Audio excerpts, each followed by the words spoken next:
बृहस्पति देव की जय, विष्णु भगवान की जय, गुरु महाराज की जय। आइए आज हम लोग बृहस्पतिवार की व्रत की कथा सुनेंगे। प्राचीन समय की बात है कि किसी राज्य में एक प्रतापी राजा राज करते थे। राजा बहुत प्रतापी थे, प्रत्येक गुरुवार को व्रत रखते थे एवं गरीबों को दान देकर पुण्य प्राप्त करते थे। परंतु यह सब बातें उनकी रानी को अच्छी नहीं लगती थी। वह न तो व्रत करती थी और न ही किसी को एक भी पैसा दान में देती थी, और राजा को भी ऐसा करने से मना करती थी। एक समय की बात है कि राजा शिकार खेलने को वन को गए थे। घर में रानी और दासी थी। उस समय गुरु बृहस्पति देव साधु का रूप धारण कर आ गए। राजा के दरवाजे पर भिक्षा मांगने को आए। साधु ने जब रानी से भिक्षा मांगी तो वह कहने लगी कि हे साधु महाराज, मैं इस दान और पुण्य से तंग आ गई हूँ। मेरे से तो घर का ही कोई काम समाप्त नहीं होता है। आप इस प्रकार की उपाय बताएं जिससे मेरा सारा धन नष्ट हो जाए और मैं आराम से रह सकूं।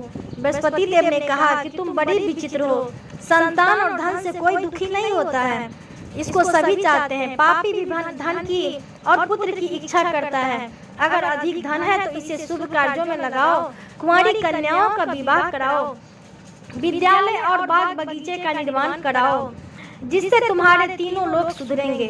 परंतु रानी को यह बात अच्छी नहीं लगी।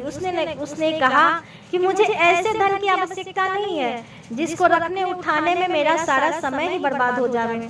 तब साधु ने कहा कि यदि तुम्हारी ऐसी इच्छा है तो ऐसा ही होगा। मैं तुम्हें बताता हूँ, ऐसा ही करना। बृहस्पति के दिन घर को गोबर से लीपना और केसों को पीली मिट्टी से धोना, केसों को धोते समय स्नान करना, राजा से कहना वह हजामत करवाए, भोजन के समय मांस मदिरा खाना, कपड़ा धोबी के यहाँ धुलने को डालना।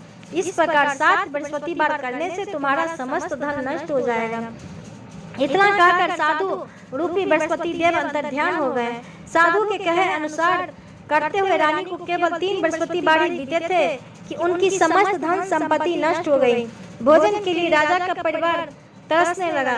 तब एक दिन राजा रानी से बोला कि हे रानी, तुम यहीं पर रहो, मैं दूसरे देश को जाता हूँ, क्योंकि यहाँ पर सभी लोग मुझे जानते हैं, इसलिए कोई छोटा कार्य भी नहीं कर सकता। ऐसा कहकर राजा परदेश चला गया। वहाँ वह जंगल से लकड़ी काट कर लाते और शहर में बेच के इस तरह अपना जीवन व्यतीत करने लगे। इधर राजा के घर परदेश जाते ही रानी और दासी दुखी रहने लगी। एक बार जब रानी और दासी को 7 रोज बिना भोजन के व्यतीत हो गए तो रानी ने अपनी दासी से कहा कि हे दासी, यहाँ पासी के नगर में मेरी बहन रहती है, वह बहुत धनवान है, तू उसके पास जा और वहाँ से कुछ मांग के ले आ ताकि थोड़ा बहुत गुजर बसर हो जाए। दासी रानी की बहन के पास गई। उस दिन बृहस्पतिवार का दिन था। जब रानी की बहन उस समय बृहस्पतिवार का व्रत की कथा सुन रही थी, दासी ने रानी की बहन को अपनी रानी का संदेश दिया, लेकिन रानी की बड़ी बहन ने कोई उत्तर नहीं दिया। जब दासी को रानी की बहन से कोई उत्तर नहीं मिला तो वो बहुत दुखी हुई और उसे क्रोध भी आ गया। दासी ने वापिस आकर रानी को सारी बातें बता दी। सुनकर रानी ने अपने भाग्य को कोसा। उधर रानी की बहन ने सोचा कि मेरी बृहस्पतिवार की कथा अब समाप्त हो गई है।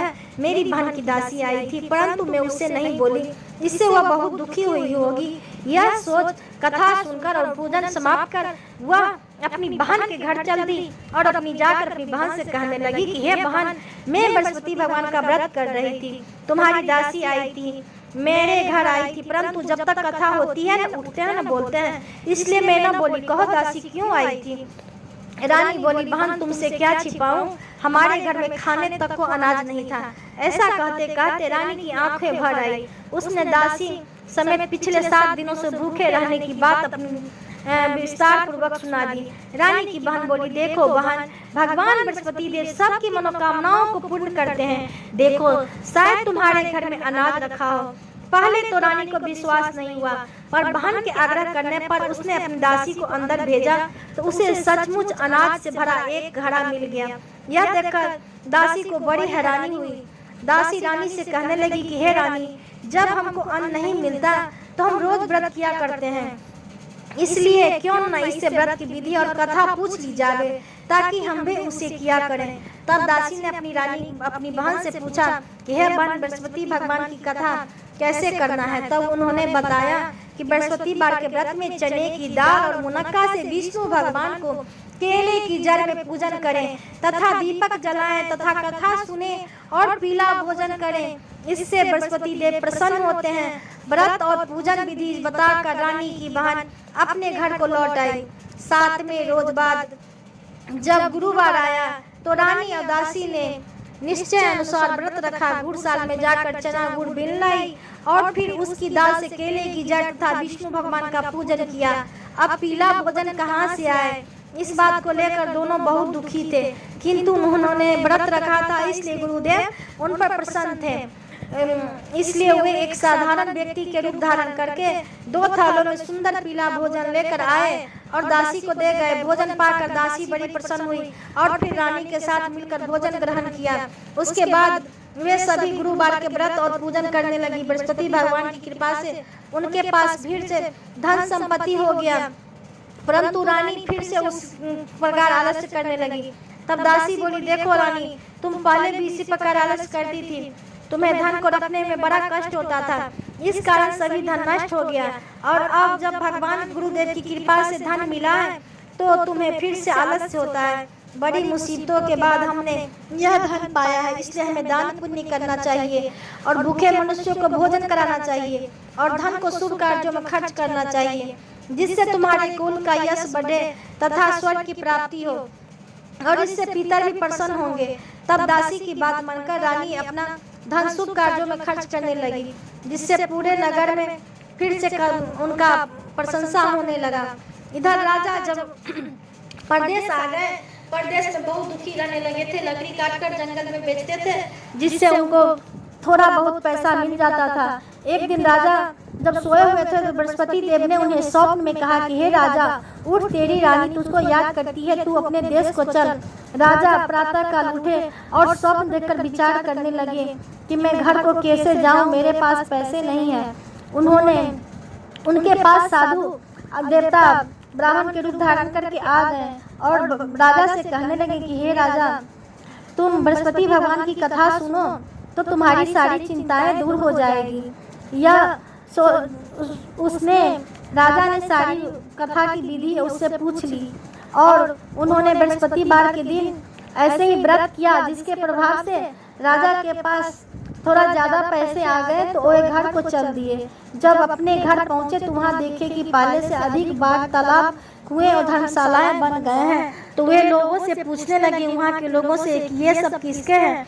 तो सब लोग ने कहा ये सब रानी और दासी के हैं। तो राजा को आश्चर्य हुआ और गुस्सा भी आ गया। जब रानी ने यह खबर सुनी कि राजा आ रहे हैं तो उसने अपनी दासी से कहा कि हे दासी, तू जा दरवाजे पर खड़ी हो जा और राजा आए तो उन्हें अपने साथ लिवा ले आना। तब दासी गई, दरवाजे पर खड़ी हो गई। जब राजा आए तो उन्हें अपने साथ लिवा ले आई। तब राजा ने क्रोध करके अपने तलवार निकाले और पूछने लगे कि यह बताओ, यह धन तुम्हें कैसे प्राप्त हुआ है? तब रानी ने कहा, यह सब धन हमें बृहस्पति देव ने दिया है, बृहस्पति देव की कृपा से प्राप्त हुआ है। तब राजा ने निश्चय किया कि लोग 7 रोज बाद तो सभी व्रत किया करते हैं, मैं रोजाना दिन में 3 बार कहानी कहा करूंगा तथा व्रत किया करूंगा। अब हर समय राजा के दुपट्टे में चने की दाल बंधी रहती, दिन में 3 बार कहानी कहता। एक रोज राजा ने निश्चय किया कि चलो अपनी बहन के यहाँ हो आवे। ऐसा निश्चय कर वह घोड़े पर सवार हुआ। जब राजा अपनी बहन के घर चल दिया तो मार्ग में उसने देखा कि कुछ आदमी मुर्दे को लेके जा रहे हैं। तो उन्हें रोक के कहने लगा कि भाई, मेरी बृहस्पति देव की कथा सुन लो। वे बोले, लो, हमारा तो आदमी मर गया है और इसको कथा की पड़ी है। परंतु कुछ आदमी बोले कि अच्छा कहो, हम तुम्हारी कथा भी सुनेंगे। तो राजा ने दाल निकाली। जब कथा आधी हुई थी कि मुर्दा हिलने लगा और जब कथा समाप्त हो गई तो वह मनुष्य राम राम कह के खड़ा हो गया। आगे मार्ग में उसे किसान खेत में हाथ चलाता हुआ मिला। राजा ने उसे देखा और उससे पूछा कि हे भैया, मेरी बृहस्पति देव की कहानी सुन लो। वे बोले, जब तक मैं तेरी कथा सुनूंगा तब तक 4 हड़िया जोत लूंगा, अपनी कथा किसी और को सुना। तो राजा बोले कि देखो भाई, जैसे ही राजा आगे बढ़े कि बैल पछाड़ खाकर गिर गया और वह आदमी बेहोश हो गया। उसी समय उसकी माँ रोटी लेकर आई और जब उससे हाल पूछी तो उसने बेटे ने सभी हाल कह दिया। तो बुढ़िया दौड़ी गई घुड़सवार के पास और उससे बोली कि मैं तेरी कथा सुनूंगी, तू अपनी कथा मेरे खेत पर चलकर कहना। राजा ने बुढ़िया के खेत पर जाकर कथा कही, जिसको सुनकर उसका लड़का ठीक हो गया और बैल उठकर खड़े हो गए। फिर राजा जब अपनी बहन के घर पहुंचा तो बहन सुबह जब उठा तो उसने देखा कि सभी लोग भोजन कर रहे हैं। तो राजा ने पूछा कि यहाँ कोई मनुष्य ऐसा नहीं है जिसने भोजन नहीं किया हो, मेरी बृहस्पति बार की कहानी सुन ले।